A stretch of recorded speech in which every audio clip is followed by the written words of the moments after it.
குஜராத்தில் வழக்கமான ரோந்து பணிக்கு சென்ற ஹெலிகாப்டர் விபத்தில் சிக்கியிருக்கிறது. வழக்கமான ரோந்து பணியில் ஈடுபட்டிருந்த போது நிகழ்ந்த விபத்தில் 3 பேர் பலியாகியிருக்கிறார்கள். நவீனமயமாக்கப்பட்ட இலகுரக ஹெலிகாப்டர் தொழில்நுட்ப கோளாறு காரணமாக விபத்து ஏற்பட்டிருப்பதாக முதற்கட்ட தகவல்கள் கிடைக்கப்பட்டிருக்கின்றன. குஜராத் மாநிலம் போர்பந்தரில் கடலோர காவல்படைக்கு சொந்தமான துரு ஹெலிகாப்டர் கீழே விழுந்து நொறுங்கியதில் 3 பேர் உயிரிழப்பு என்ற அண்மை செய்தியை பார்த்துக் கொண்டிருக்கிறோம். விரிவான விவரங்களை எம்முடைய செய்தியாளர் மதியழகன் வழங்க நாம் கேட்கலாம். மதியழகன், விரிவான விவரம். இந்திய கடலோர காவல்படைக்கு சொந்தமான ஏஎல்ஹெச் துரு என்ற ஹெலிகாப்டர் வழக்கமான சோதனையில், அதாவது வழக்கமான பணியில் இன்றைய தினம் ஈடுபட்டு இருந்தது.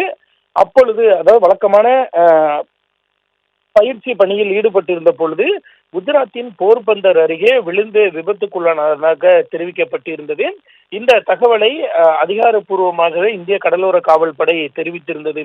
இந்த நிலையில் அதில் இருந்த 3 பேரும் பலியாகி இருப்பதாகவும் தற்பொழுது தெரிவிக்கப்பட்டிருக்கிறது.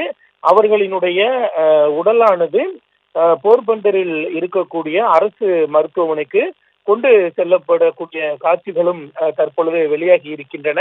அதாவது ஹெலிகாப்டர் விபத்திற்கான காரணம் என்ன, எதனால் ஏற்பட்டது உள்ளிட்ட எந்த தகவலும் வெளியாகாத நிலையில் வழக்கமான பயிற்சி பணியில் ஈடுபட்டிருந்த பொழுது இந்த ஹெலிகாப்டர் விபத்தில் சிக்கியிருப்பதாக இந்திய கடலோர காவல்படை அதிகாரப்பூர்வமாக தெரிவித்திருக்கிறது. அதில் பயணித்தவர்கள் 3 பேரும் உயிரிழந்திருப்பதாகவும் தெரிவிக்கப்பட்டிருக்கிறது. அவர்களினுடைய உடல்கள் மருத்துவமனையில் வைக்கப்பட்டிருக்கின்றன. இதற்கான காரணம் என்ன என்பது குறித்து விசாரணை நடத்தப்பட்டு வருவதாக தெரிவிக்கப்பட்டிருக்கிறது.